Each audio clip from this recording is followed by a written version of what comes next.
2, 1. From Boston, Massachusetts to Adelaide, Australia, and everywhere in between, talking local and national sports and just about anything discussed in a tavern. Broadcasting from South Lyon, Michigan. Welcome to Easy Speak at Speakeasy 330 with your hosts, Rich and Tom. Gentlemen. Hello. Hear me?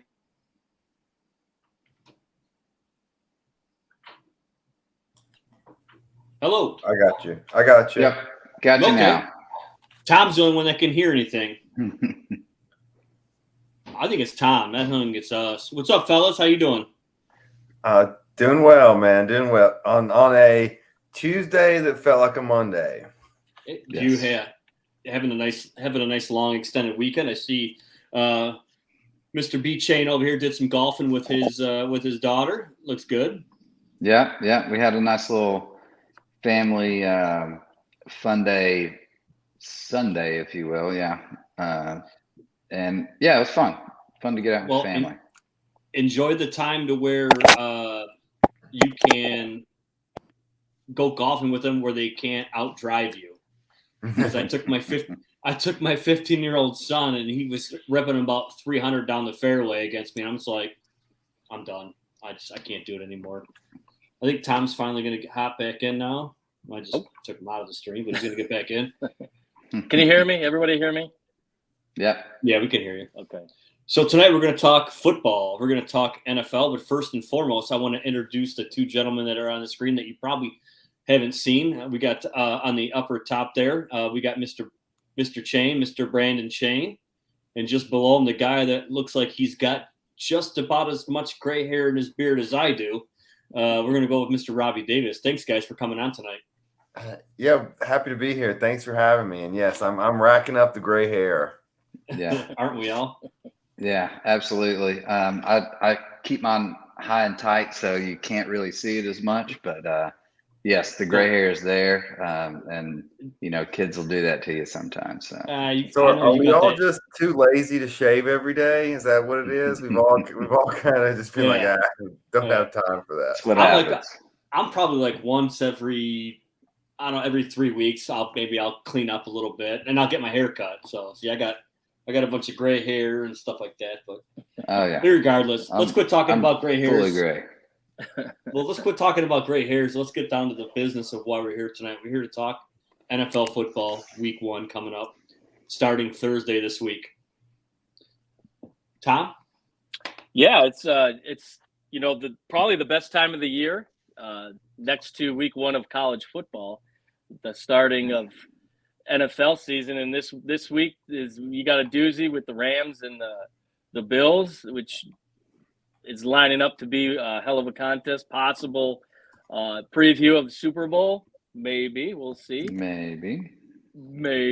But so basically what we're going to do, we're going to go through the divisions and everyone's going to pick, who they think is going to be the winner, maybe a surprise, who's on the hot seat possibly, who do you think could be potential MVP, and we'll give predictions for what could happen in the season. And then at the end, we have 10 games that we've highlighted that Brandon and Robbie are pretty well known as far as the gambling scene goes. They're pretty good at what they talk about. So we're going to see. Let me get my notebook. It'll be. Well, are we good at talking about it, or are we actually good at prediction? That's what I was going to say. Hey, all I know is I lost $75 this weekend because Tom's like, hey, this is a great parlay to do. And he said, Raj said it was great. And I was like, well, you know what? And then you want to talk about it. You want to talk about eating a bag of crow on that one. Thank God it was house money, right? Exactly. Was that the MLB parlay there throughout? Yeah. Never again. Never taking that advice again. Yeah, that was pretty bad. Pretty bad. Hey, so gentlemen, go ahead. Go ahead. No, go ahead, Rich. I was going to ask you, gentlemen, did you guys have a chance to watch Hard Knocks? I have not yet. I'm behind in it. I've watched the first couple. I've got it on my DVR. Gonna try to get it caught up to it maybe tonight and then tomorrow to before the games start on Thursday. What I got to ask, being a guy from Detroit and you being from the Knoxville, greater Chattanooga area, what are your thoughts on Dan Campbell? You know, I think it's either going to be successful, which for the Lions, no offense, is a difficult term to say what's successful. But It's relative. you know, he seems to be a player's coach. Now, how much does that play with veterans? I think it could be an act that wears thin pretty quickly. But the college guy, I mean, Detroit's a young team. They, I think for right now, it's good to just kind of build some credibility. I mean, he's a player. He was a player. He's a player's coach. And so, yeah, I mean, I think he, has his head in the right place. I was impressed with all the minority hires that are sprinkled throughout his staff. So that really, struck me as something good for the league. So I hope he's successful. Okay. I'm drinking the Kool-Aid a little bit this year. Hopefully they win at least 6 or 7. I'm not getting. Tom knows me. I'm probably one of the biggest critics of the Lions, so I'm not going. I'm not getting all deep on them. So, well, Vegas has the over/under at 6.5, and I'm drinking the Honolulu blue and silver Kool-Aid. I think 8 wins are attainable. The schedule is nice for them. It is. Yeah, it is. Yeah, I haven't seen much of the Hard Knocks, but what I have seen and read about Dan Campbell, I love his energy. And, with that kind of energy and that kind of commitment to his players, you got to want to play hard for them. And, these guys get paid too. I think they can swing out 7 or 8 wins. We're getting QB1 QB1 is dead set on the Lions in the playoffs, and I think there's 2 of us on this screen that would hope that would happen. Would probably freak out if that happened, but it remains to be seen. It remains to be seen. So since our guests are from the state of Tennessee, rightfully so, they're Tennessee Titans fans. Let's kick off our preview with the AFC South. Brandon, talk about who do you think might come out on top, and who do you think might be a team that will underachieve? Oh man, this is a tough one for me. Obviously biased for the Titans. Love the Titans. I'm a little shaky on Tannehill and our offensive line right now, to be honest.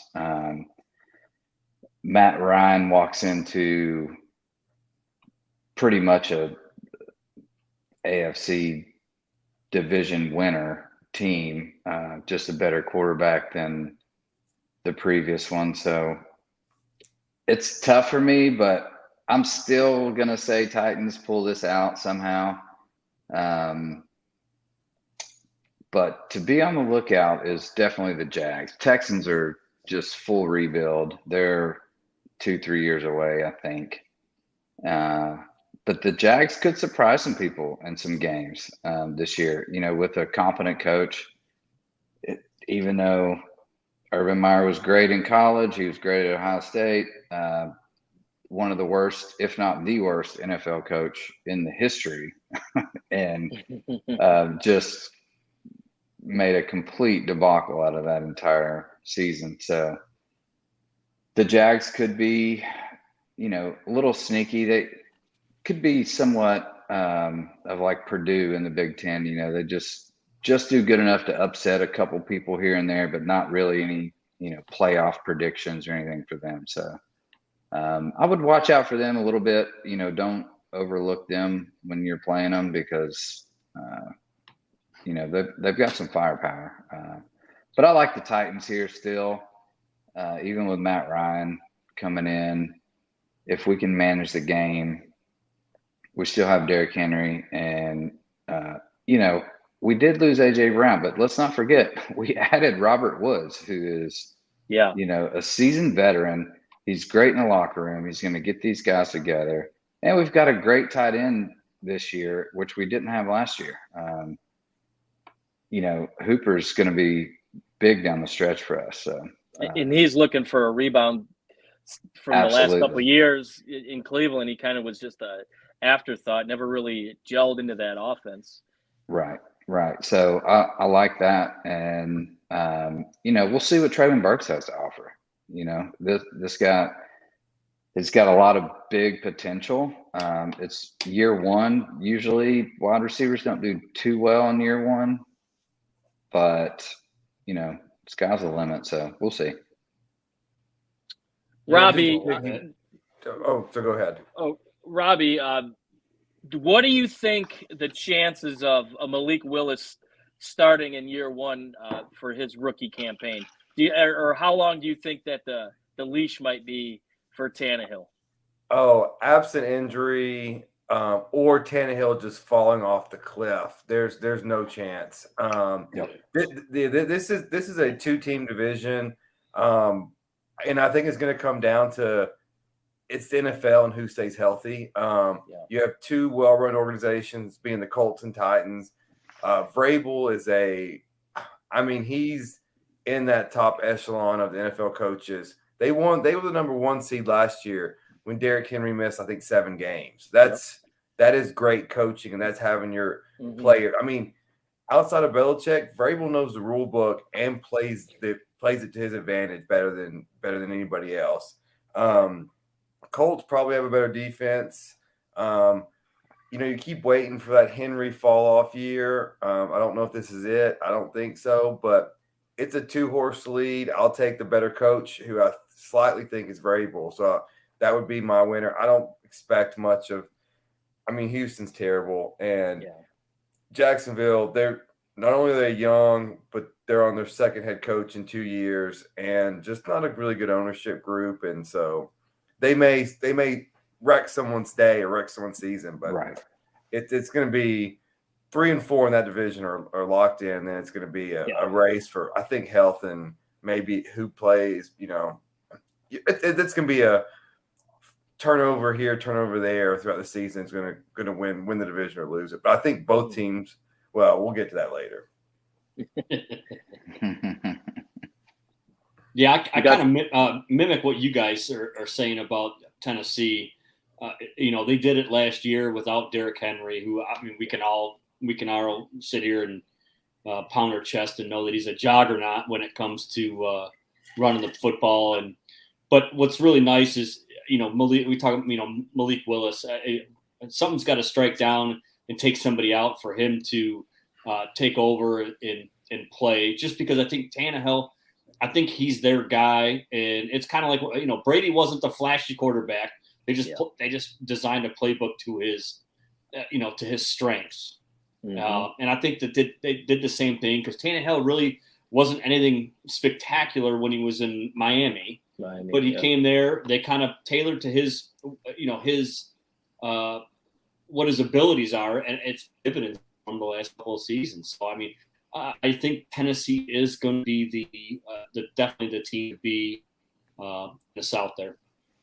Yeah, I do expect Willis to be in some goal line packages. Yeah, whether he gets the ball or doesn't, but Vrabel will have him out there. That's just creative coaching. Kind of like Michigan with JJ McCarthy, right? Yeah. Well, Tennessee does have a pretty nice backup running back that Brandon might be familiar with. On their roster that I could see getting some playing time in. But yeah, I agree with you boys. I think it's going to be a 2-headed monster. It's going to be fun to watch. It might be the only fun games in that division to watch when the Colts and the Titans play. So we'll see. It's a toss-up at this point. Who does stay healthy? 2 veteran quarterbacks. Will Matt Ryan be able to adjust to a new system? So we'll see. It'll be interesting. But moving on to the AFC East, or as I like to call it, the AFC Least. Obviously, Buffalo is the cream of the crop. The Patriots, we'll say the worst coach maybe in Lions history is calling plays on the offensive end. Don't even say his name. We can't even. We're not allowed to say his name is not allowed on our show whatsoever. Nope. We just call it the fat man with a pencil in his ear, or we call him Rocket Man, right? Because everybody says he's a rocket scientist. Yep. His name can never be said on our show ever again. It's the old regime. Yeah, the old regime. So, Rich, we'll start with you. We'll talk about the Dolphins. Tua Tagovailoa, however the hell you pronounce his name. That's good. There's a lot of Hey, Tagovailoa. sounded like Randy Moss with that jersey on. Straight cash, homie. Straight cash, homie. There's a lot of talk out of camp that he can make the throws, and then there's a lot of guys saying he can't make the throws.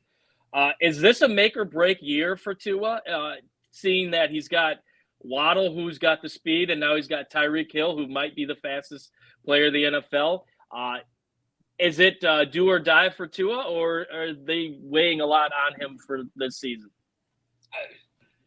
I mean, really, it's the ball's in his court. Destiny is there for him. I mean, what else more could you ask for being a quarterback? Quarterback says, give me some receivers. Okay, we'll get you two of the fastest receivers that are out there. If you can't make something happen with that, I really don't know what else to tell you. Honestly. One of which he has a relationship with that played college together. So it's kind of like, is it a make or break season for him? Absolutely, because the organization has surrounded him with talent. It's like you got to be able to do something. If you can't, then they're going to be kicking themselves in the foot, saying, maybe we should have tried to trade to get Deshaun Watson, or maybe we should have tried to do something different in the draft. Look how I like that. They got more. They got more. Oh, that was the hot topic last year. Miami has more massage parlors than Houston. I mean, it is what it is. Hey, ask Robert Kraft. He knows all all about it. Exactly. Robert would be like, hey, let me give you a couple numbers, and we'll get you in. He went to the old rub and tug. What he needs is Robert Kraft's lawyer's number, because he came out scot-free. Oh, yeah, he did. That's who he needs. I heard it was known that Robert Kraft used to drop his business card in the fish bowls for free massages, but I'm not one to spread rumors. But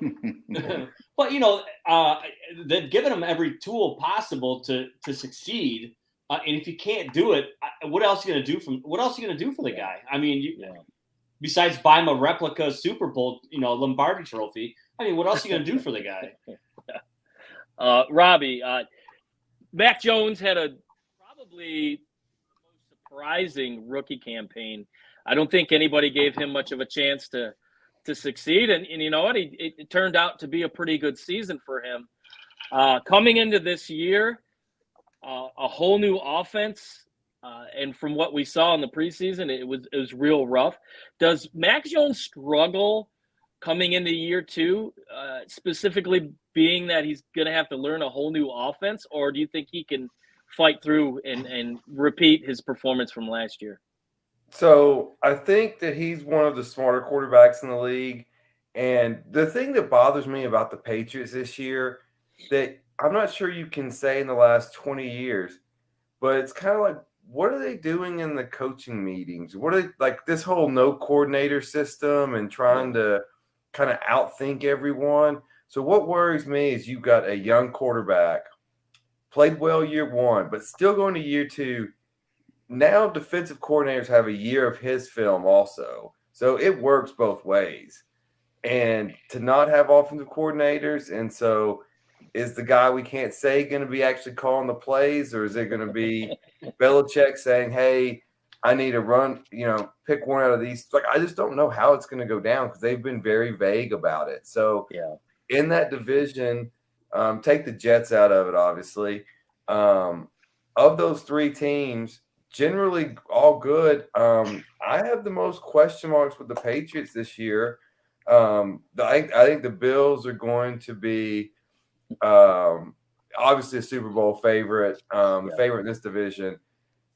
I think Miami, like Rich was saying, they've got weapons, man. And if Tua can play point guard, they should be fun to watch. And so I look at this kind of the 2-tier race too, unless the Patriots surprise me just to kind of get some, I don't know if it's just openness about what's going on or kind of put people in roles, but they worry me a little bit. Well, you look at Brandon, you look at Buffalo. Is there a team right now in the NFL that has maybe a bigger chip on their shoulder or more hungry after that epic AFC Championship game where Josh Allen unfortunately didn't get an opportunity to touch the football in overtime?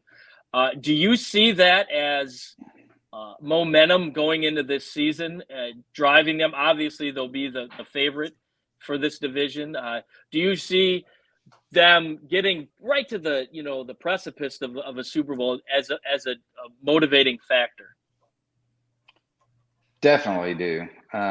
Possibly a bigger chip could be the Bengals a little bit, just with that loss. But no, I love the Bills this year. I mean, they're clearly the NFL favorite, Vegas favorite. They just got better in the offseason, and they were already, could have easily won the Super Bowl. Yeah. I mean, couple plays here and there, they were in it and could have won it. So they've got a high-powered offense as well. Their defense got better. Addition of Von Miller, former Super Bowl with the Rams and Broncos.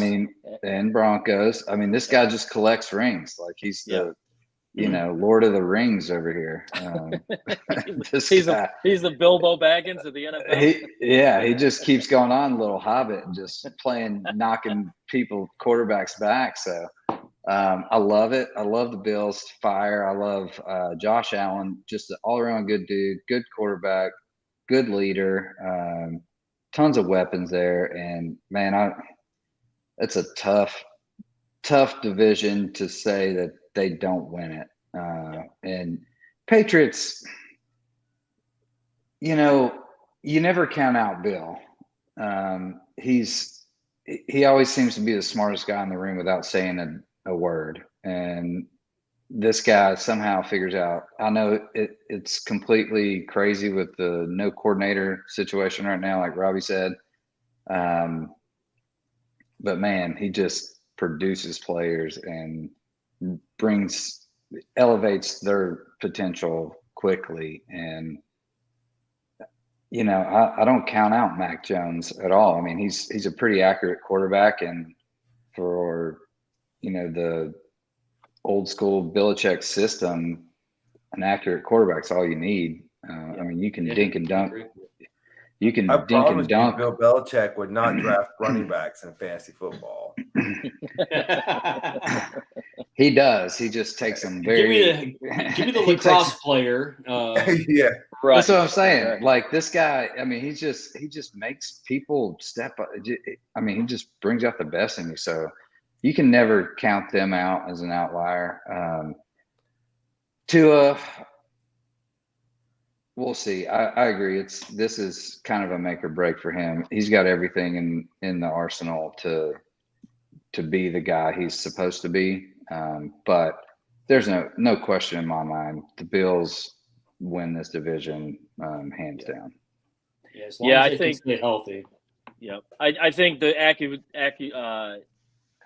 getting Von Miller in the mix here this year kind of solidifies a defense that was already loaded and fast. So this is definitely a Buffalo winning the division, and two-headed race for second place. But moving on to the AFC North, this would be my dad's favorite division for his Browns. Robbie, do you think with all the turmoil, we'll say, around Browns camp this year, and Jacoby Brissett, what are the chances that they can kind of put that in the back burner and just go out and put together a successful season, and from what really seems to be a pretty weak schedule? Do you see that they might be able to stay afloat until week 13 when The old rub and tug comes back. Your dad is a Browns fan, and you chose to be a Lions fan. Well, my dad's from Ohio, and I am. I mean, that's just like a unhappy household. I do have a Browns flag hanging here in the speakeasy. So it's like a one-legged man in an ass-kicking contest. I think if I'm the Browns, I know there's always some hype around them, but if I'm the Browns fan this year, it's a wasted year. I'm almost happy if we lose 15, 16 games and we have the number 1 pick. There's no sense in being mediocre in this league, and they're not going to be good enough to make the playoffs. That division is loaded. I know Trubisky's going to start at quarterback. I expect to see the kid from Pitt at some point in the season. But I think Pittsburgh well coached. But yeah, if I'm the Browns, I'm not sure I'm wanting to win many games. I don't think they're good enough to make the playoffs, and I'd rather stack some draft picks and see if they even have any draft. I can't remember what they gave up for Watson, but like 4 number 1s, I believe. Yeah, well, maybe just disregard. I just thought about that. Maybe disregard my entire opinion. Well, real quick on top of that, he conveniently enough comes back. It's week 13, I believe, against the Houston Texans. Mm-hmm. Let's say the Browns are, in the mix, within 1 or 2 from making the playoffs. Do you make a quarterback change and put Watson in, or you just keep rolling with Brissett? Man, that's a lot of guaranteed money to sit on the bench. I want him playing as much football as he can. Okay, makes sense. Brandon, you mentioned it a few minutes ago. The Bengals might have a chip on their shoulder. Sometimes teams, after going into the Super Bowl, they come out feeling like they maybe are owed something, and they don't really, perform like you would expect them to.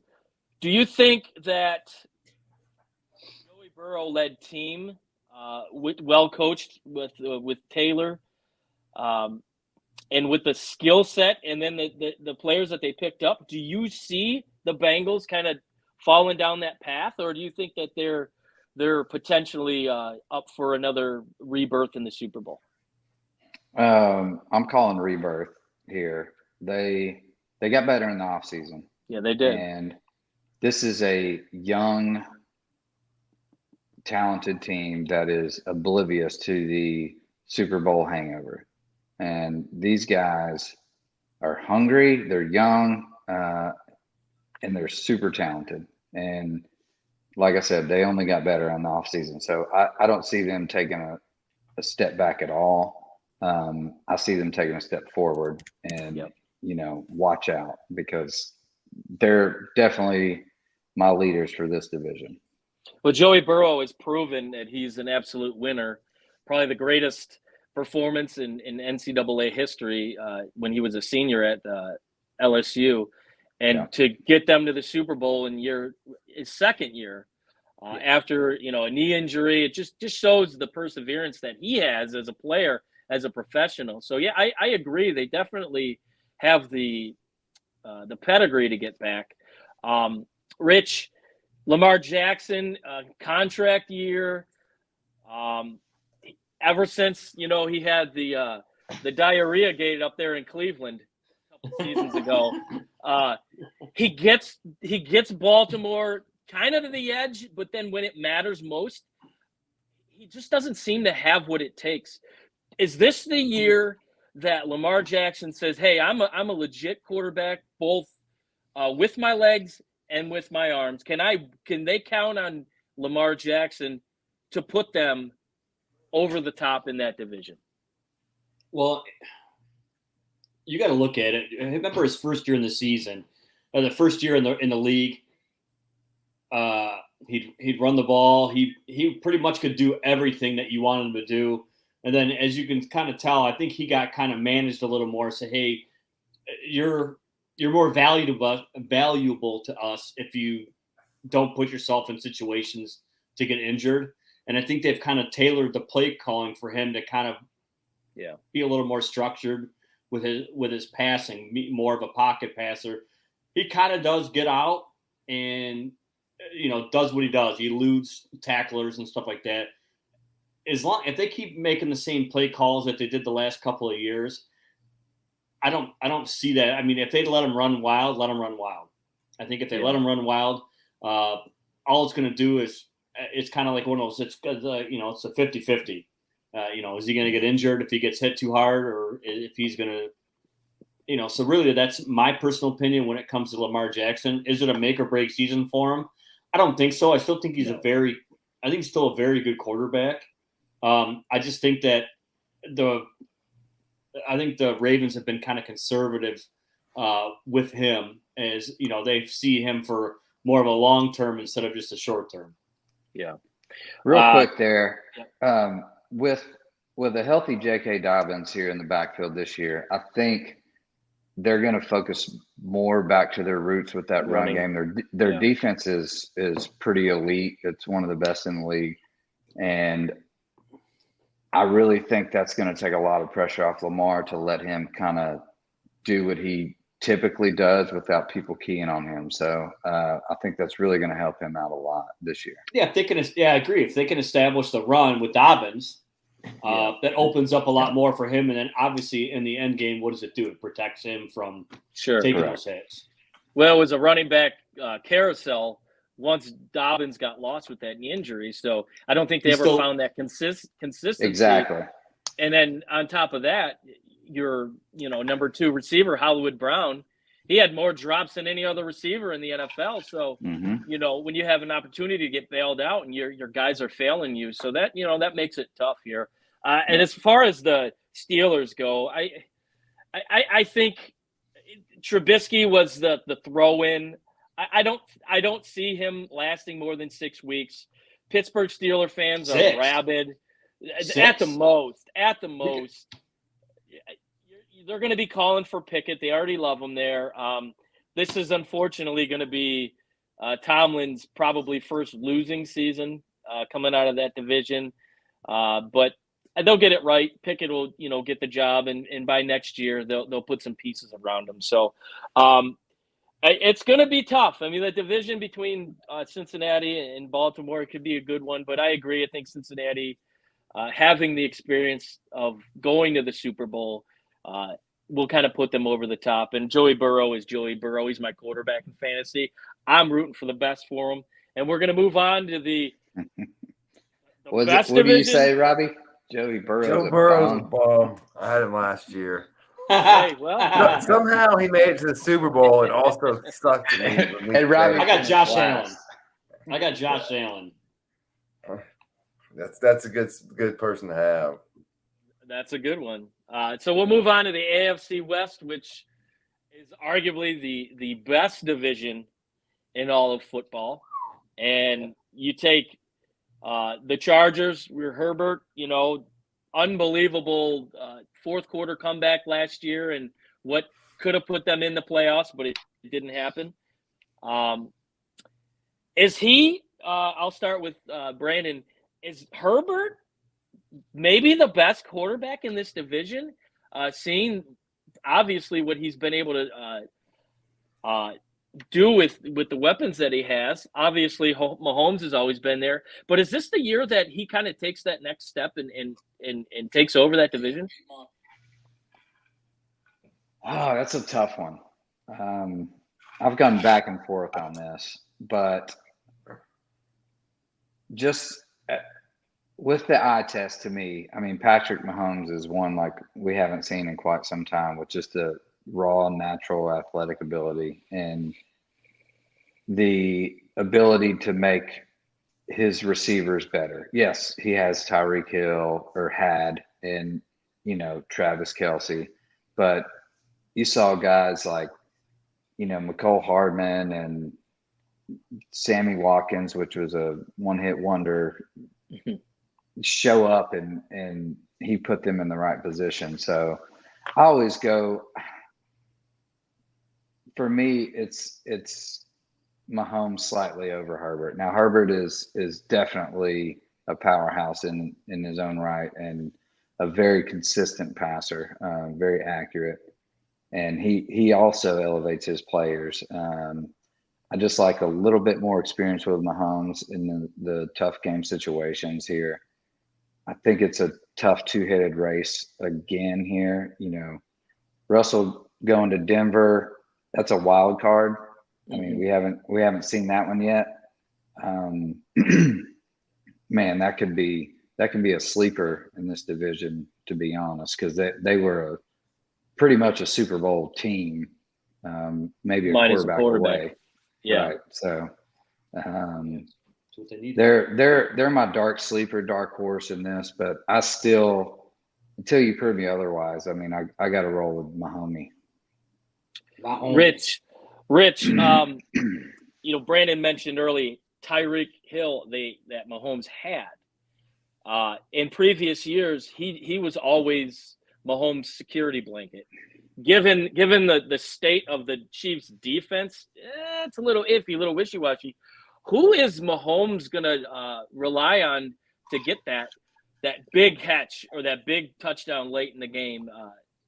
Is it Kelsey? Is it maybe TikTok Juju, or who do you think could be that go-to guy? I think I'll be honest with you. I think Juju, although he still is a serviceable wide receiver, I think it's gonna be Travis Kelsey. I think he's the guy he's familiar with. He's gonna be that guy who's gonna get the ball when they need that first down, when they need that play. He's gonna be the guy to get the ball. So I mean, Tyreek Hill out of the picture. It's going to be Travis Kelsey. Well, Robbie, like I said earlier, it could be the best division in football. Who do you pick in this conference, in this division, to miss the playoffs? I mean, you look at Russell Wilson coming over to Denver. Could he be that chip that they needed? And then you have the Raiders, who, you know what, they've shown they've been on the rise the last couple of years. They've got a really good defensive front, and Carr's a pretty underrated quarterback. So who in that division do you think doesn't make the playoffs? Yeah, I mean, this is the toughest division in football. You look at the Raiders plus 640 to win this division. You put the Raiders in the NFC, they're probably plus 650 around that to win the whole conference. That's how loaded the AFC is, and this division particularly is. You know, you have Josh McDaniels coming over there. It's his second time being a head coach. What did he learn from his first go around in Denver? Man, if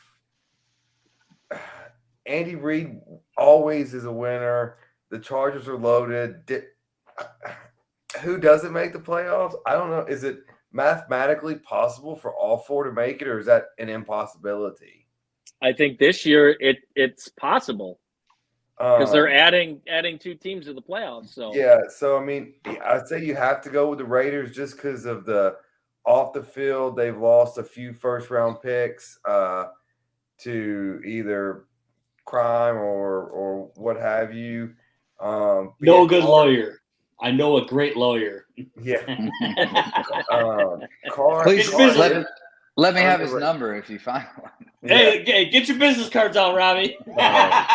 Carr is underrated, and you got to go Raiders, but I'm not confident in them missing the playoffs. Well, I got to tell you, there's one game this weekend that I'm looking forward to, and I think it's going to be really cool to watch. It's a storyline that I really haven't heard anyone talk about a whole lot, and it is Russell Wilson going back to Seattle. Yeah, his first game with the Broncos, going back to where he built that franchise pretty much. So that's going to be a really cool game to watch. Will he get a standing ovation? I'm pretty sure those fans in Seattle love him, and I don't think they hold any grudges. So they like Sierra. Let's get it real. I'm starting to think that the NFL schedule is not quite as random as they make it out to be. Yeah. It is No. either. I don't think it is Not at either. all. Hey, you're suspended 13 weeks, but your first game back happens to be against Yeah, the and then team you used to Baker play Mayfield for. going back to Cleveland to Yeah. open the Yeah. season, Yeah. and then this Yeah. one. Well, that game's in Carolina. So, Oh, okay. so moving on to the NFC East. This is a division that has probably the most overblown team in all of football, and you can probably figure out who I'm talking about. Yes, it's Cowgirls. the Dallas Cowgirls. Absolutely. Every year you hear this is When did that change? It went from the Coke Boys to the Cowgirls. Like Coke Boys sounds a lot more stern and like you're about to win something. than when these Michael Irvin Cowgirls. when Michael Irvin retired. Yeah. Hey, he So- took his he took his Coke and went home. Okay. Yeah. You know, bat and ball when you were a kid. He took his bag of Coke and went home. Irvin would hold on to that Coke tighter than a Nick Saban at the press conference. So going into Oh, every man. year they're unanimous to pick to win the division, and I don't understand it. Ratings, probably the fan base, but Brandon, going into this year, I'll start with you. Seeing that their running back is from your favorite college, Dak Prescott and Zeke Elliott.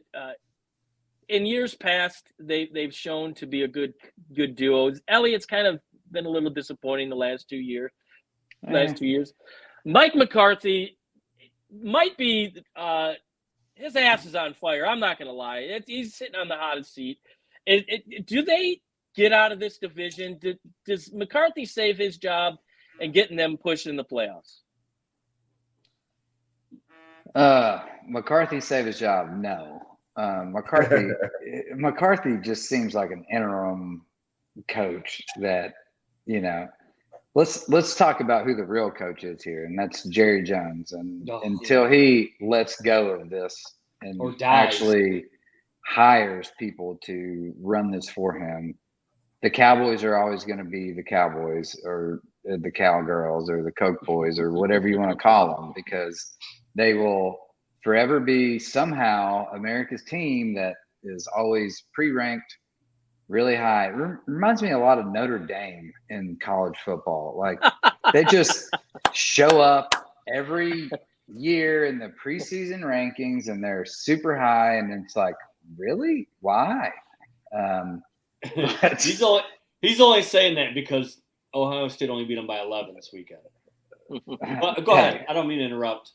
We only beat them by 11. And that's a whole nother conversation. That'd be another we can show. have. That's another show. Yeah, that's another show. We can talk about All that. right. And I was completely irate about that entire situation. So anyway, no, the Cow. All right. So Zeke, he was injured most of the year last year. Played through injury. I think Zeke will be fine. It's just what does this Cowboys defense got to offer? I mean, little to nothing, and I just don't see Dak. It's Michael Parsons, and that's it. Yeah, I don't see Dak being, enough to. He's a really good, mediocre top, 15 quarterback in the league, maybe top 10. Yeah, but he's not going to be that upper echelon that kind of puts his team on the shoulders and rides it through. And I like some of their weapons, CeeDee Lamb on the edge there, but it's the Cowboys, man. I mean, can we just stop talking about them until they really do something? And one of the weakest, probably second weakest division in the NFL. Like, let's just stop talking about them. Yeah, I agree. Moving on. We won't even talk about the Commanders, excuse me, because they have Carson Wentz, and we all know what Carson Wentz has accomplished since he played for this team that we'll talk about, Robbie, the Eagles. Jalen Hurts, finally the man, pretty good at times last year. Is this the year that he maybe takes another step and I believe that the Eagles win this division? And do you think they win the division based upon the play of Jalen Hurts. Yeah, I'm big on the Eagles this year too. They're plus 150 to win the division. I like that for a division winner. Yeah, I mean, I agree with what you guys said about the Cowboys. Just stop. And then, yeah,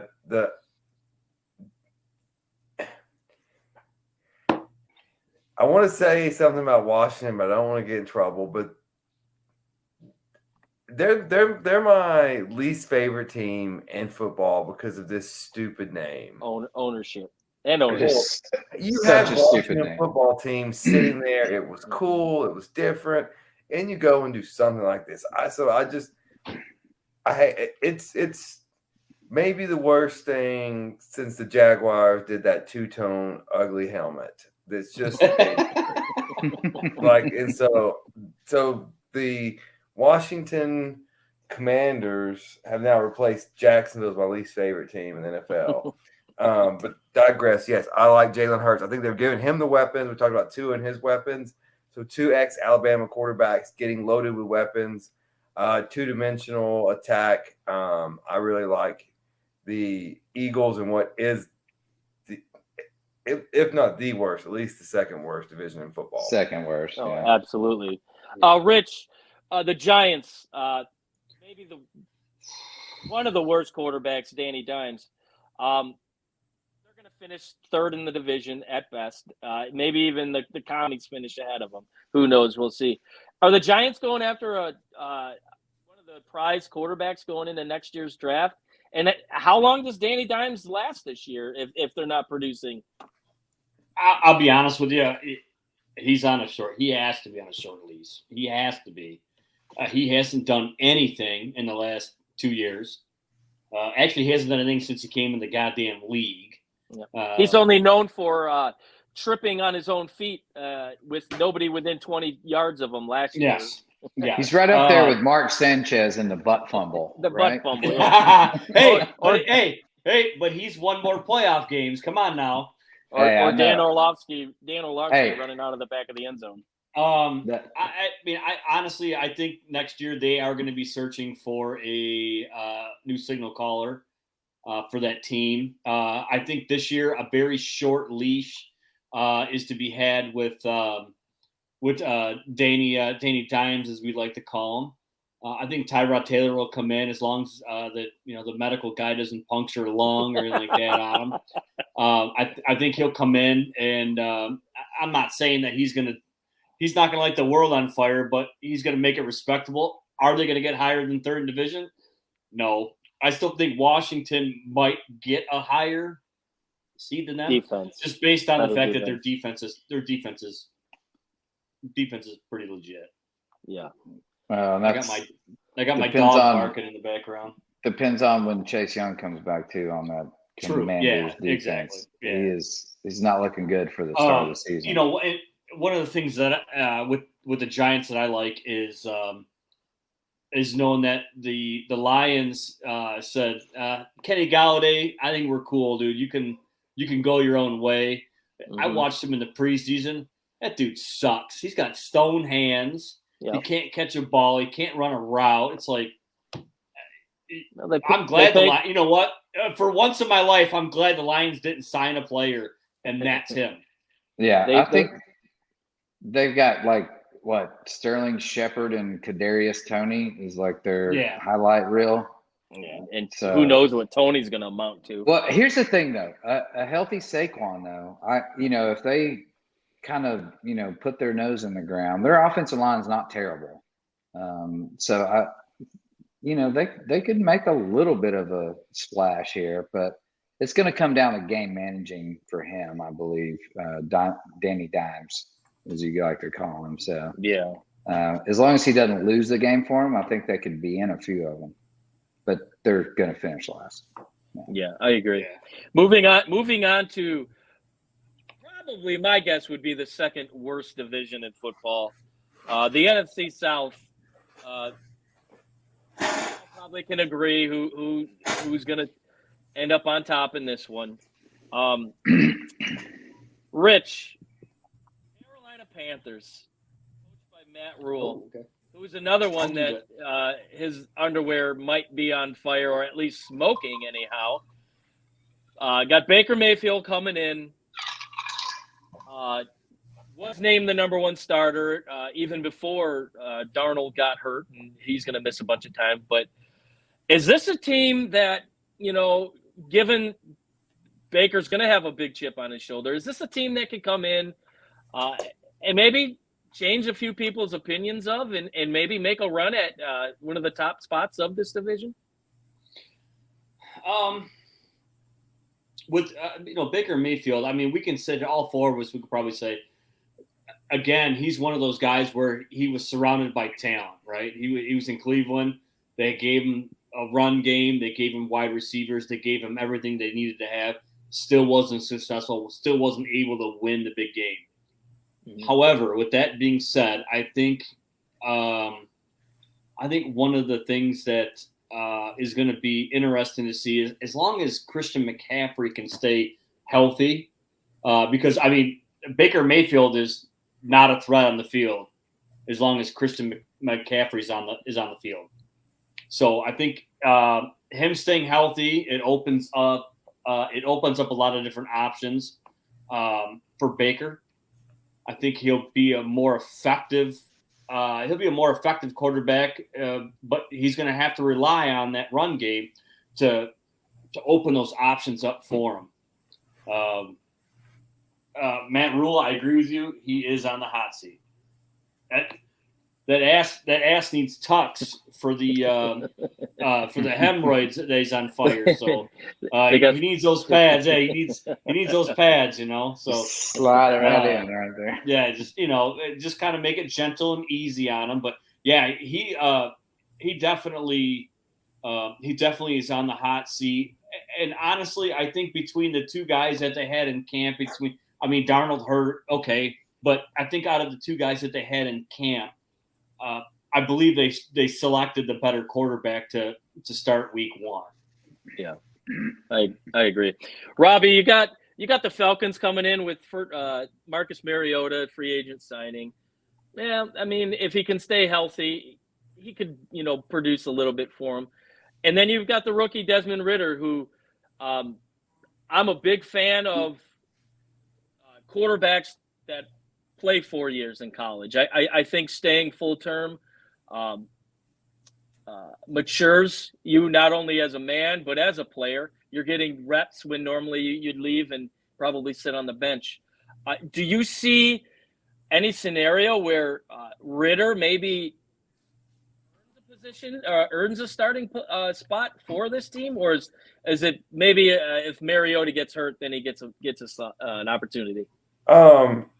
Yeah, I think if Mariota plays well and you have Pitts there and you have kind of your security blanket, I think Mariota is a serviceable quarterback for what is looking to be a last place team for sure. He's not in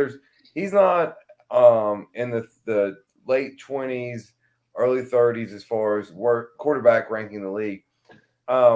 This though, oddly enough, if I'm gambling and I just want to throw a flyer out there, Falcons +3. There's each year it seems there's some division where the worst goes to first, and this is kind of one of those. Tampa's heavily favored, but there's no second team in this division. Like the rest of them are just crapshoot. So if you got some money you want to just perhaps light on fire or get some, take the Falcons. Brady is still 45 years old, like with a new face. Yeah. I'm 30. I just turned 38, and just getting out of bed hurts. So I can't imagine what playing the NFL is. So all that gray in 38. Yeah, right. Hey, Rich, we don't all have this easy, cozy life. Some of us have to get up and work hard. And so, but yeah, I would. Yeah, if I'm gonna take a flyer, I think I'm going Atlanta. Just damn. The game. Shots fired. God. Oh my God! And I'm never going to be asked back as a guest. Oh, Hey, yeah, you will. Hey, I want you on every week. All right, Brandon. Obviously, the cream of the crop in this division is Tampa Bay. Brady has lost a couple pieces of his offensive line, and it proved last year losing Christian Wirfs in the playoff run that really hurt him. Sure. With all these rumors and speculations, the latest I heard is Giselle has moved out of the house. I don't know how much of this is true. And from what I've understood, she's not happy about him returning to play in the NFL. She's got a new residence right now. It's 382nd Street. Well, that's not true. You want me to go get her real quick? It's somewhere. It's somewhere in Costa Rica, from what I've been told. But anyways, he's 45 years old. He missed the chance at the Super Bowl last year. Is this a season where maybe all of the outside noise plays a factor in his non-success? Not at all. Have you seen this guy? This is the greatest, potentially NFL football player we've ever seen, cerebrally and physically, like just managing a game. And he makes people better around him. True. I don't doubt him at all. Like, the media and everyone has tried to fade Tom Brady for the last, 3 or 4 years, 5 years. And all he does is win. And until he proves differently, there's no way I'm betting against this guy. He came back for a reason. If it's causing problems in his marriage, you better be damn sure this guy is hungry and coming for a Super Bowl. And he's going to make sure his guys are ready. Have you seen the off takes of him talking to his team and in other situations? I mean, it's unbelievable. Like, he is a true GOAT, true leader. People shut the hell up and listen to this guy when he's speaking. And man, no. Are you kidding me? I'm not. There's no way in hell I'm going against this guy. Yeah. So he's the kind of guy that just seems to, when the chips are down, when everybody's wrote him off, he proves otherwise. So all that does is fuel his fire, and he'll be back with a vengeance. So, and his competitive juices are always flowing. So we'll move on to the NFC West. Obviously, home of the Super Bowl champions from last year. Also home of the new contract of Kyler Murray, which I think is absolutely ridiculous. We'll start with you, Robbie. Arizona had probably one of the worst performances in playoff history, specifically Kyler Murray. Does that performance kind of get washed away, and they prove that they're a reputable team in that division, even though they don't have Hopkins until week 6? Yeah, something, and this has been like this for the last 2 or 3 years. Something about Arizona just doesn't sit well with me. They start off out the gate, and it's almost like Cliff Kingsbury doesn't adjust as the season goes on, and they get worse and worse and worse. And so I don't know if I don't think it's Kyler Murray. I think Kyler Murray's a really good NFL quarterback. Hopkins will come back, maybe rested, but this division is still tough, even though I'm not as big on the Niners as what appears to be everybody else. But something about them, I just can't trust them. Now the NFC is the worst conference of the two, so I do think they'll be in the playoff mix, but I couldn't have much confidence in them going far in the playoffs if they get in. Yeah. Brandon, one of the guys we talked about as possibly a sleeper receiver for the Rams this year was Allen Robinson, being that he's an upper echelon type of receiver, but he's never had a quarterback worthy of throwing him the ball. So losing Odell Beckham to, he got a knee injury last year and they just never re-signed him. Do the Rams have a legit opportunity to go in there and repeat, seeing that they lost Von Miller and don't have Odell Beckham, but picked up a pretty good Allen Robinson? Yeah, I mean, you can't count the Rams out at all. Excuse me. Allen Robinson, playing in the Bears situation, that whole debacle was terrible. But, let's not forget he was a, top 10, top 15 wide receiver, 2 or 3 years ago. So, in the right situation, and that's what the NFL is you put these talented players in the right situation that elevates their talent. I mean, that's what happens. So you give him a Matt Stafford who can, throw the ball to anybody. Now he might have a turnover here or there, that's Stafford, but he's going to sling the rock, and there's targets to be had. So Allen Robinson is going to be a big key factor in this offense. And I have no doubt in my mind, Sean McVay, his, innovative offense and defense took a slight step back with losing Von Miller, but I mean, let's face it, they still have Aaron Donald, which is the freak of the defensive side. I mean, second to him would probably be Jeff Simmons, in my opinion, but it's incredible with that team, and they are again a big favorite, probably second to the Bills right now. But I don't see them taking much of a step back at all, if it any. Yeah, I agree with that.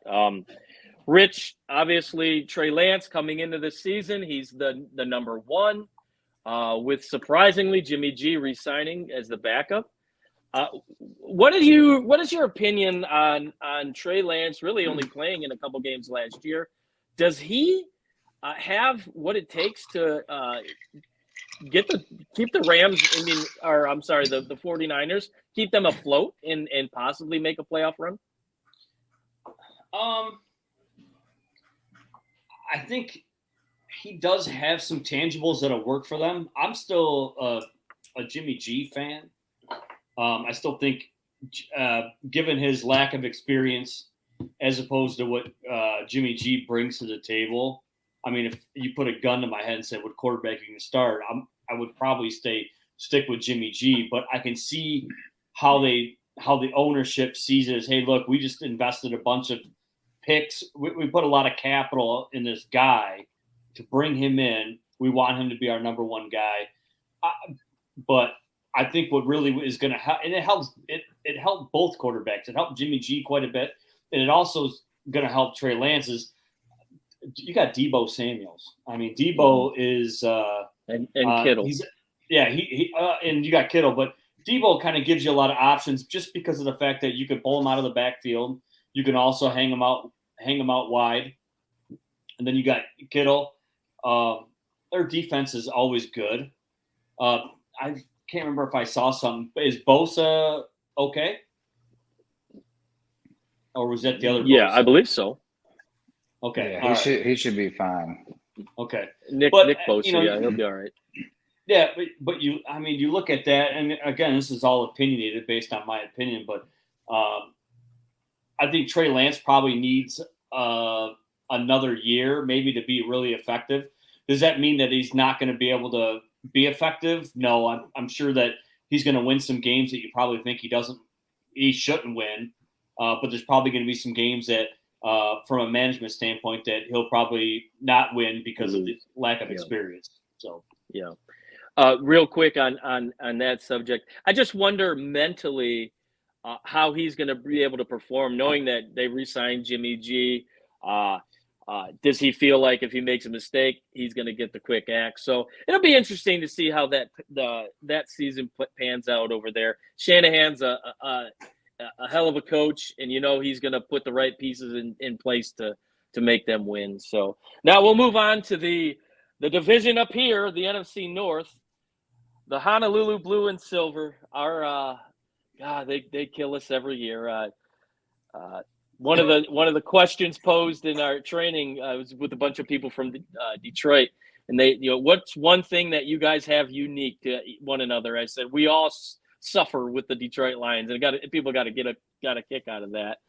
But without that being said, Brandon, obviously every year Green Bay is always the talk of the town, and Aaron Rodgers, whatever concoction he does over the offseason is always noteworthy. Tell me who wins this division and why. I've gone back and forth on this one. I think the all-around talent outside of the QB is Minnesota, and I think the definite quarterback is Aaron Rodgers. And what elite quarterbacks do is make players around them better and elevate them. And I can see this scenario. I mean, we'll talk later about MVPs, but, this guy, he's back-to-back MVP.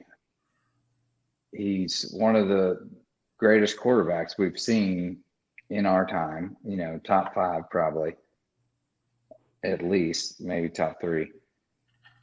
And I just don't, when it's such an offensive game and when everything rides on the QB's shoulders, I mean, you see teams that are completely loaded and without a quarterback, they fall short every time.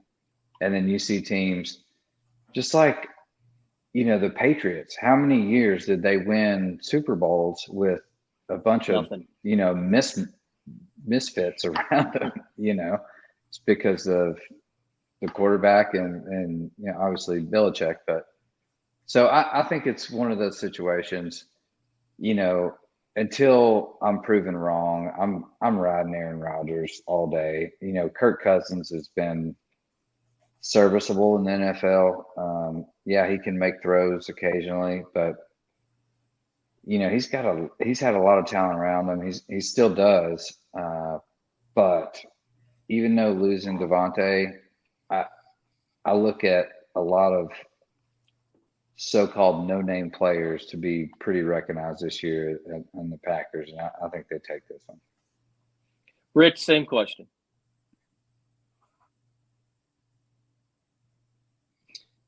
I kind of agree with Brandon about Kirk Cousins. He went to Michigan State, so he's already got 1 strike against him. So, and 2 is he's not worth the money that he makes. He's not. I mean, the way that those years that Washington was throwing suitcases of money at him to stay, all he did was he robbed them. That's what he did. Green Bay, Aaron Rodgers is who Aaron Rodgers is. Obviously, if Tom Brady's not in the league, and you're looking at, like you said, MVP quarterbacks, you're looking at Aaron Rodgers. Quarterbacks make their players around them better. Aaron Rodgers does that in his scheme. Tom Brady did that in his scheme when he was with the Patriots. So, I mean, I agree exactly with what you said with that. Green Bay, some of the things is, I like not the quarterback, but the running back situation with Dillon and Jones. I do like that. It's nice to see teams that have a 1-2 combo, per se, when it comes to being able to run the ball and be more of a north and south team instead of an east and west team. I still think Green Bay is going to win the North for sure. I mean, it's nice to see Rashawn Gary. He's back. The Chicago Bears, well, they're 0-17. Yeah, they're after the releases, they picked up like 13, 14, no, I think like 6 or 7 guys off. They picked up retreads off everybody else's cut lists. Sounds like Robbie's fantasy team after the draft. He's like dropping players and picking people up off the waivers before anybody gets hold of them. No, it's because he's done his research is why he does it. Look at all these guys that nobody thought of. They're on. Yeah, exactly. I'm with you, Robbie. Yeah, he does his research after the draft. That's That's where the gray hairs come in. Very exactly. respectable. All right, Robbie. Obviously, Rich and I may have a bit of a skewed reality from the our lovable Leos, or as our Rich likes to call them, the Pontiac Pussycats, or what they once were called. A neutral party. What are their chances of, obviously anything over 3-13-1 is a success? What are the chances that the Lions, maybe come in here and like I said, Vegas has them plus or minus 6.5? Is 8 wins out of the realm of possibility? What, as a neutral opinion, what do you think of the Lions? Yeah. So on first, as that question's asked, I'm just like, no. But then you start to go back and then you start looking at the schedule.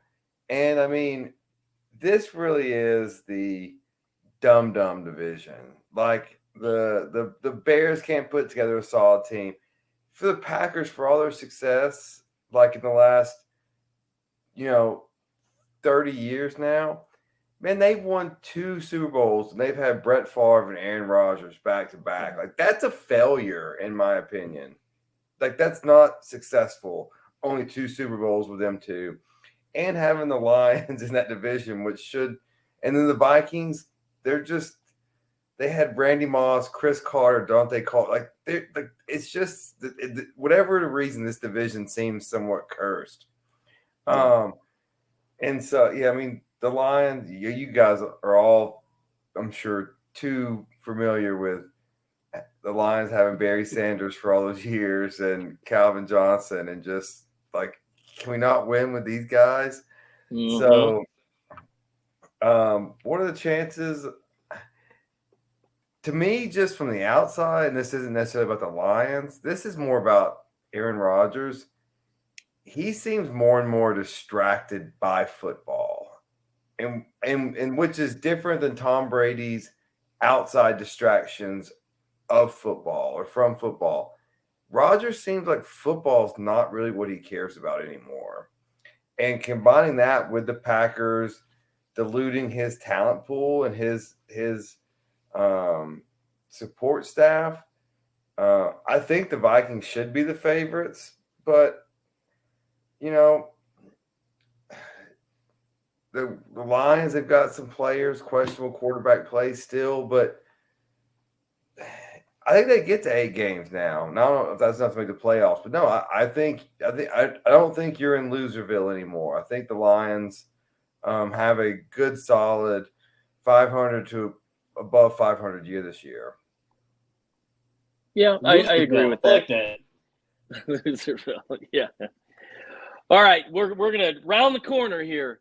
We've gone through all the divisions. We said what we had to say about each team. I think for the most part, we agree on who's going to win the divisions. So, Rich, we'll start with you. Give me your AFC champion, your NFC champion, and your Super Bowl winner. Oh, Jesus. My AFC champion is going to be the Bills. NFC champion is going to be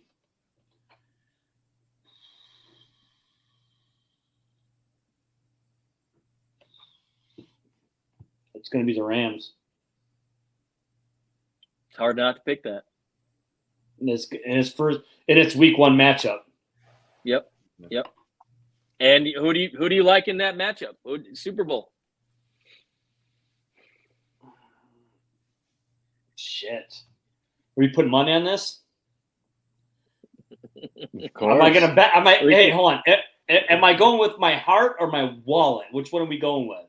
What does your gut tell you?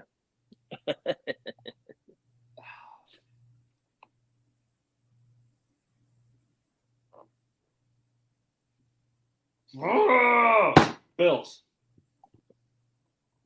Again, not a bad pick. Brandon, same question, but on top of that, who's your league MVP? Oh, man, it's really hard between the Bills and the Bengals for me, but I'm going to have to go Bills. I think they got better on the offseason. I have to go Bills. Unfortunately, as a Titans fan, we don't like the Bills, and it hurts my heart to say that, although I would like revenge against the Bengals as well. But anyway, yeah, so Bills, AFC, NFC. I think it's going to be Tampa Bay, man. Ooh. I think I'm going to pick Tampa Bay because I think they're on a mission. I think they're the outlier right now. They're not on paper the best team, but they've got the best quarterback, and hard to go against that guy. MVP. So I wrote this down too. It coincides with my pick here. Tom Brady for the MVP. Ooh. If he makes it to the Super Bowl, he's plus 800 right now, which is not bad. Wow. I would take Tom Brady. This is his, I think, in my opinion, his final season. And I think he's going to be more focused this year. You know, not that he's not every year, but he's going to be extra focused this year. So that's my just straight up plus 800. You know, throw a little money on him. If you want a long shot MVP, well, it's not quite a long shot, but I'd go Aaron Rodgers after that. Go for the three-peat. Trifecta, three-peat. This dude, another elite quarterback. Let me remind everybody, Mr. Chain is a Buckeye fan, so giving a lot of respect to a Michigan player. That's, you know what? That's all right. You know, hey, they're not all that bad. We'll just say he's the GOAT, man. I mean, yeah. Regardless of what college he came from, in the NFL, once he leaves his college, you know, he's NFL now. So I agree. Robbie, the king of research. I'm sure you've toiled over sleepless nights deciding who's going to come out of these conferences and who's going to be the MVP. What do you think? All right, so NFC is pretty easy. I like the Rams to repeat in the NFC. I just think there's a lot of good teams in the NFC. Now the AFC takes some mental gymnastics to get there because we had the last two Super Bowl winners have won Super Bowls in their home stadiums. Never happened before till it just did, and then it just did again. I'm going to pick a team that I'm not even sure wins their own division in the toughest division. So they're going to be on the road all through the AFC playoffs, which is much more the harder conference. And boys, as much as I hate to say it, I think we're having an LA versus LA Super Bowl. Oh, I think it's going to be the Chargers and the Rams in the Super Bowl. Ooh. And I think the two worst fan bases. Yeah. So and no one. Hey, it'll be the cheapest Super Bowl ticket ever because there's actually no fans to go to the game. So it will be nice. Yeah, are you kidding me?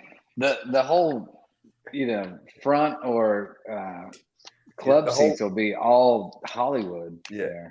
Okay, if this tells you anything right now on FanDuel, what you just said, I don't even think there's an option for you to even wait. Hold on, I might be wrong. Go ahead, keep going. That's how far-fetched his idea is. There's not even an option on FanDuel. The Rams are second favorite in the NFC. It's not far-fetched. It's a plus 4,900 right now on FanDuel. Hey, Cincinnati made it to the Super Bowl last year, And I don't think there was anybody in their right mind that would have predicted that. And, obviously and they went the on season. the road the whole way too. Like that's just like Look, it's the home field NFL, advantage guys. is not- hey, Anything can happen. Brandon and I are season ticket holders for the Titans. Any given week, it's 50-50 home fans and away fans. The home field means very little in NFL anymore. It's like predicting the weather. I mean, it's 50-50 shot. But MVP, I think Josh Allen gets the 1 seed for the Bills, and I think he's taken the crown at least this year. So I think he wins it. Yeah, I agree. And my pick suit with Rich is I like Buffalo. I like the Rams. Buffalo to win it, and Josh Allen to be the MVP. Needless to say, it's going to be a great season. There's a lot of good storylines. So finishing up the show today, we'll do a little bet your nuts segment as we cheat from the reckless speculation that Robbie and Brandon and myself are on. Look for it tomorrow night at 9 p.m. on the RiverCity-Media Network. So Brandon, we'll start with you. Thursday's game could be a Super Bowl preview. They've got Buffalo and the Rams. Buffalo's a 2.5-point favorite with an over-under of 52.5. What's your pick? Rams plus 2.5. Home field advantage. This is where Vegas is unsure. It's a 50-50 coin flip, and it's a home field advantage. Anytime you see this kind of line, it's a home field advantage pull, I think, in my opinion. Slightly, they're giving the Bills a better team, but that 2.5 line, I like the Rams here. Okay, Robbie, this game could be one of the most intriguing, be it that Baker Mayfield playing his former team, albeit that game is in Carolina. Carolina's favored 2.5 with an over-under of 41.5. Who do you like here? Man, I like 41.5, just a very, very few points. I like the over on that, just number standpoint. These are just two teams in kind of disarray. I think I like Matt Rule's coaching for his job. Any doubt, before I answer questions, any doubt Sean Payton's going to be the first $15 million a year coach? But whether it's from Dallas, Carolina, Miami, someone's coming in with a checkbook for him. Oh, yeah. But I guess I'm going to take Carolina just because they've at least been playing one quarterback and they haven't had this drama in the offseason. Fair enough. Rich, you got Pittsburgh and Cincinnati. Obviously, Cincinnati home, going to get their AFC championship rings. Favored 6.5, over under 44.5. Who do you like in this one?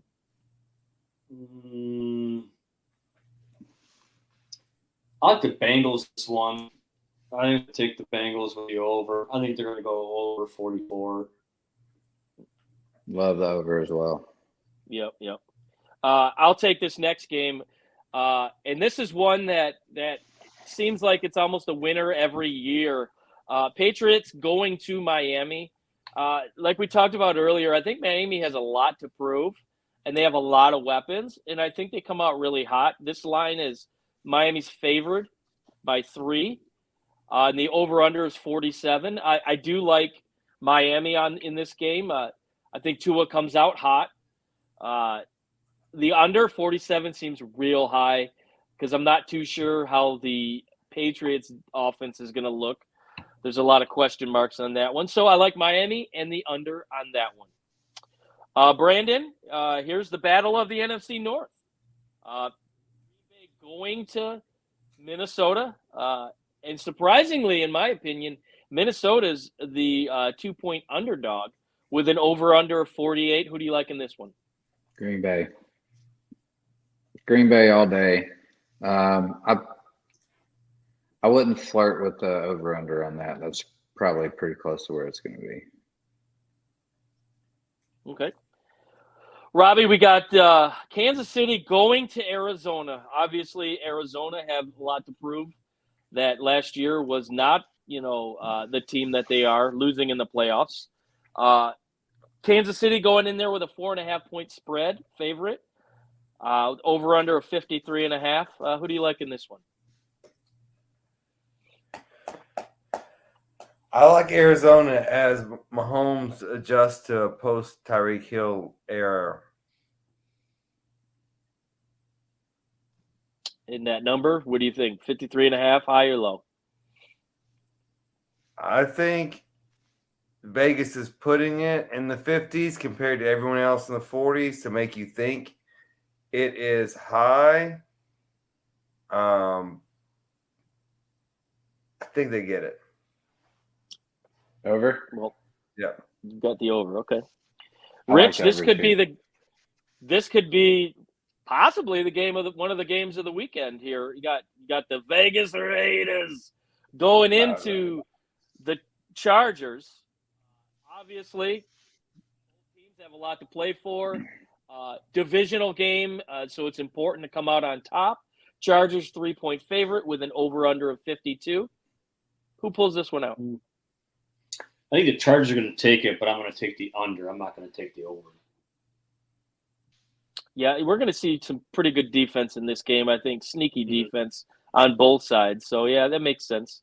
Brandon, your MVP pick and Super Bowl winner, Tampa Bay, travels to the not America's favorite team anymore, the Dallas Cowboys.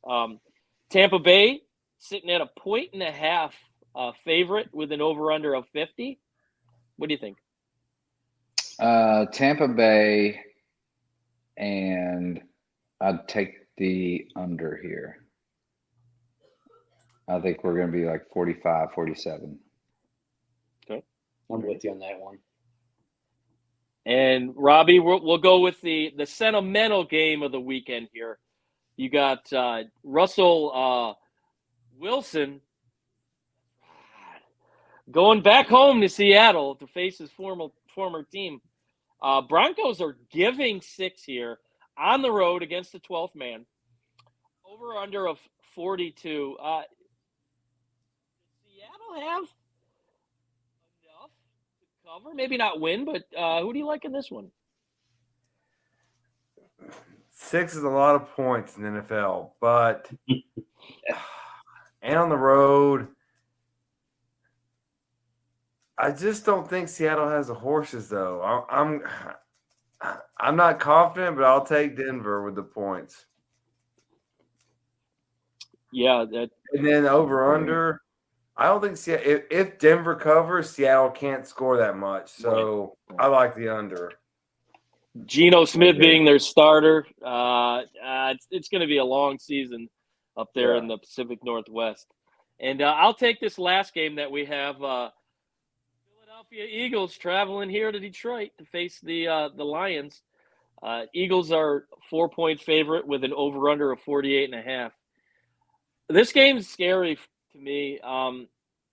As much as I want to say Detroit's going to win, coming off hard knocks and with a lot of momentum, the Eagles, they could be a sleeper team. And I think Jalen Hurts has enough athleticism that he can make plays with his legs that always seems to be Detroit's Achilles heel. So, unfortunately, I'm going to take the Eagles in this one with an under of 48.5. Now, last year, the Lions in San Francisco, week 1, both put up ridiculous numbers. I don't see that happening here. So I go 48.5. I'll go with the under and take the Eagles. As much as I want to be a homer and drink the Kool-Aid, I don't see it happening. But so those are the picks. You're a realist. You're a realist. You have to be. And if there's one thing that you learn as being a Lions fan and going through so many losing seasons is you expect the unexpected, and I expect that this probably will be the case. So, but I'll make sure I video him crying. Well, hey, I'll eat crow. I'll be more than happy to eat crow. But so those are the picks. Rich, you got anything to say before we close it out? No, one thing I just want to say, thanks guys for coming on and spending an hour and a half of your time. I think we went a little bit quicker than some of the other shows you guys have been on. So we covered a lot here. Tom, thanks for doing the MC work and keeping things moving and keeping on topic. But no, I appreciate you guys coming on and spending some time with us. I look forward to working with you guys. Tom and I both, look forward to working with you guys on some more. Maybe we can get a couple more of the guys from the RCM on the Adeus, and then we could talk a little bit more than just football. Maybe we can talk about Tennessee whiskey. Maybe at a time or two we can get involved with that. Yeah, I'm a big bourbon and cigar guy, so I can roll with that. I can handle with some bourbon and stuff like that with you, so for sure. But no, guys, thanks again for taking your time to come out and talk some football with us Yankees. We really appreciate it, and I got nothing else. Thanks, guys. Don't forget, tomorrow night, 9 p.m., Reckless Speculation right here on the River City and iLogic Media. Check it out. It's a great show, and I'm honored to be a part of it with these guys. You guys be well. Absolutely. Yeah. Hey, thank you guys for having us. Awesome. It was a fun time. Love talking football. Thank God it's back. Yes. Yeah, no shit. Yeah, we got so much to talk about now. We could talk for hours. Are we gonna get cut off, or do I have a few minutes? Go ahead. No, go ahead. Oh yeah. Well, I was gonna say we're still live. We're still live for you. So this is what the NFL does so dang well.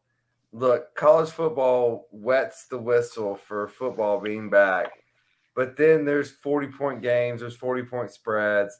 The NFL comes in the week after, and every game's going to be great. The talent's on display. And as much as I love college football, man, the product, the NFL is just so good. It's so the 2-hour game windows, like everything's just a well-oiled machine. And like all these games this weekend, at divisional games, the biggest spread's 7.5. It's just great. And you tie in fantasy, like, besides for the opening weekend of March Madness, this is the greatest weekend of sports, in my opinion, when the NFL opens up and you have college sprinkled in, and it's just magical. So I'm so looking forward to this. And then next week, and then we have tons to talk about, and it's just great to be back in the football season. Amen to that. Well, guys, you guys have a good one. I'm going to cut it off. You guys said be well. All right. Thank you, boys. Thanks for having us. Thanks for coming. See you.